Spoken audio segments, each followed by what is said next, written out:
केशव प्रसाद मौर्य बिगाड़ना चाहते हैं यूपी में योगी बाबा का खेल। आखिरकार केशव प्रसाद मौर्य शंकराचार्य को लेकर नरम रवैया क्यों अपना रहे हैं? यही योगी जिसको आप लोग साधु संत कहते हो, हम तो हुमायूं का बेटा अकबर कहते हैं, हम तो औरंगजेब। 150 से ज्यादा मंदिर तोड़ दिए गए, एक शब्द नहीं निकला इसके मुंह से। हमने क्या हिंदू हो सकता है? वो सत्ता लुलूप है, वो हिंदू नहीं है। नमस्कार दोस्तों, उत्तर प्रदेश में एक तरफ जहां मुख्यमंत्री एक शंकराचार्य को काल नेमी बता रहा है, वहीं जो उप मुख्यमंत्री है वो शंकराचार्य को पूज्य बता रहा है। अब आखिरकार ये पूरा मामला क्या है, मसला क्या है, हम आपको वो भी बता देते हैं। दरअसल माघ मेले में मौनी अमावस्या के दिन शंकराचार्य के साथ जो कुछ भी हुआ, अपमान हुआ, उनके शिष्यों के साथ दुर्व्यवहार हुआ, उसको लेकर मुख्यमंत्री और उप मुख्यमंत्री दो फाड़ में बट गए हैं। मुख्यमंत्री का कुछ और कहना है, उत्तर प्रदेश के उप मुख्यमंत्री का कुछ और कहना है। योगी आदित्यनाथ शंकराचार्य को काल नेमी बता रहे हैं, तो वहीं उप मुख्यमंत्री केशव प्रसाद मौर्य शंकराचार्य को पूज्य बता रहे हैं। दरअसल जिस तरह से शंकराचार्य का अपमान हुआ, उनके शिष्यों का अपमान हुआ, उसको लेकर अब शंकराचार्य गुस्सा है योगी आदित्यनाथ से और उनके खिलाफ बयानबाजी कर रहे हैं। शंकराचार्य ने कहा कि जो व्यक्ति एक ब्राह्मण को गंगा स्नान करने से रोकता है, जो उनके शिष्यों की शिखाएं पकड़ के उन्हें पिटवाता है, इतने बुजुर्ग साधु संतों को पिटवाता है चप्पल से, आखिरकार वो एक हिंदू कैसे हो सकता है? वो एक साधु कैसे हो सकता है? एक संत कैसे हो सकता है? एक योगी कैसे हो सकता है? मैं तो कहूंगा कि वो औरंगजेब की औलाद है। महाराज, जिस प्रदेश के मुखिया संत हैं और उनके राजपाट में संतों का अपमान। खबरदार, हमारे सामने संत ना कहना। ये संत होता है जिसके राज में गौ हत्या बंद होती है, गौ माता का मांस निर्यात होता है। ये संत होता है जो यहाँ शंकराचार्य को स्नान से रुकवा देता है। ये संत की पुलिस है जो तंडी सन्यासियों, ब्रह्मचारियों और माताओं को मारती पीटती है कैंप के अंदर ले जाकर के। संत है यही योगी जिसको आप लोग साधु संत कहते हो, हम तो हुमायूं का बेटा अकबर कहते हैं, हम तो औरंगजेब कहते हैं। ये नहीं है हिंदू कहने के लायक। ये मंदिर तोड़ने का समर्थन करने वाला आदमी है। 150 से ज्यादा मंदिर तोड़ दिए गए, एक शब्द नहीं निकला इसके मुंह से, इसलिए कि इसकी मुख्यमंत्री की गद्दी ना चली जाए। मुख्यमंत्री की गद्दी को महत्वपूर्ण समझने वाला पौराणिक मूर्तियों के सामने क्या हिंदू हो सकता है? वो सत्ता लुलूप है, वो हिंदू नहीं है।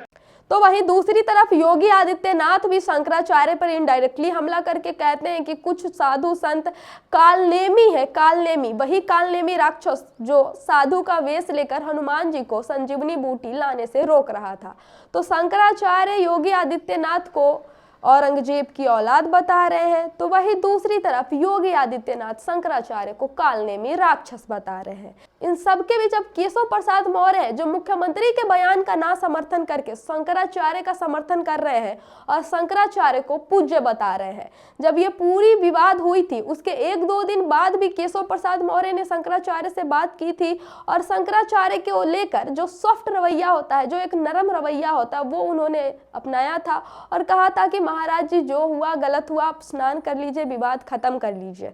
लेकिन एक बार फिर से अब केशव प्रसाद मौर्य ने शंकराचार्य को जो बयान दिया है उसमें साफ साफ देखा जा सकता है कि डायरेक्टली नहीं सही, इनडायरेक्टली केशव प्रसाद मौर्य शंकराचार्य को समर्थन दे रहे हैं, शंकराचार्य को पूज्य बता रहे हैं और कहते हैं कि शंकराचार्य जी हमारे पूज्य महाराज है, मैं उनके चरणों में नतमस्तक हूँ, मैं उनसे विनती करता हूँ कि स्नान कर लीजिए कृपया करके और इस विवाद को खत्म कीजिए। और शंकराचार्य भी केशव प्रसाद मौर्य को लेकर कहते हैं कि ये आदमी समझदार है, इसको मुख्यमंत्री बनाना चाहिए भाजपा को।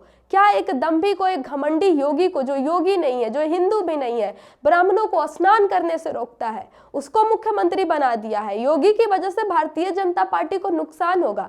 यानी शंकराचार्य भी चाहते हैं कि केशव प्रसाद मौर्य को उत्तर प्रदेश का मुख्यमंत्री बना दिया जाए और कहते भी हैं कि इसको मुख्यमंत्री होना चाहिए, यानी केशव प्रसाद मौर्य को उत्तर प्रदेश का मुख्यमंत्री होना चाहिए, क्योंकि केशव प्रसाद मौर्य एक समझदार आदमी है। और वही दूसरी तरफ केशव प्रसाद मौर्य भी शंकराचार्य को लेकर नरम रुख अपना रहे हैं और शंकराचार्य भी केशव प्रसाद को लेकर कहते हैं कि मुख्यमंत्री बनना चाहिए।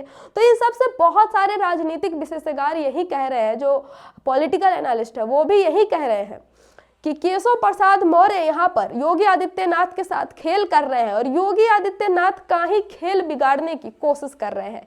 क्या 2027 में शंकराचार्य से ये जो करीबी अभी बना रहे हैं केशव प्रसाद मौर्य, उसका फायदा केशव प्रसाद मौर्य को 2027 में होने वाला है? क्या केशव प्रसाद मौर्य योगी आदित्यनाथ का खेल बिगाड़ने जा रहे हैं और योगी आदित्यनाथ के साथ किसी तरह की कोई साजिश की जा रही है।